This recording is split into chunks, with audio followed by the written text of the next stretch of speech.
ભુજ કોર્ટને બોમ્બથી ઉડાવી દેવાની ધમકી આપવામાં આવી છે। ઈમેલ મારફતે કોર્ટને ધમકી મળી છે। ધમકી મળતા જ કોર્ટને ખાલી કરાવવામાં આવી। પોલીસે સ્થળ પર પહોંચીને અને તપાસ હાથ ધરી છે।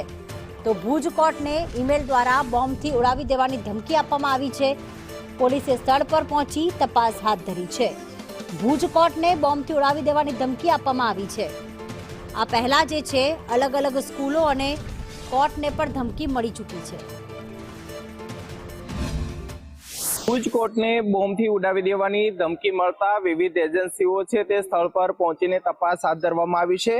ઈમેલ મારફતે આ પ્રકારે ધમકી મળી છે અને ભુજ કોર્ટને જે રીતે બોમ્બથી ઉડાવી દેવાની ધમકી મળતા હાલ પોલીસ કાફલો છે તે અત્યારે ભુજ કોર્ટ ખાતે પહોંચીને તપાસ હાથ ધરવામાં આવી છે। જોકે થોડા દિવસ પહેલા જ ગુજરાતની અલગ અલગ પોસ્ટ ઓફિસને પણ આ પ્રકારે ધમકી મળી ચૂકી છે।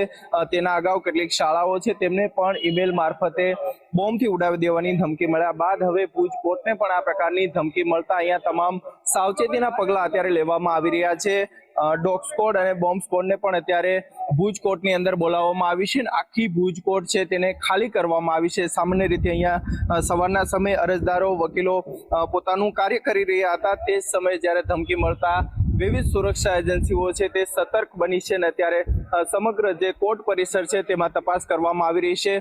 જે રીતે ધમકી મળી છે તેને લઈને પોલીસ પણ હાલ તપાસ કરી રહી છે અને જે ઈમેલ આવ્યો છે તેને લઈને પણ વિવિધ સુરક્ષા એજન્સીઓ તપાસ કરશે। અલ્પેશ ગોસ્વામી, સંદેશ।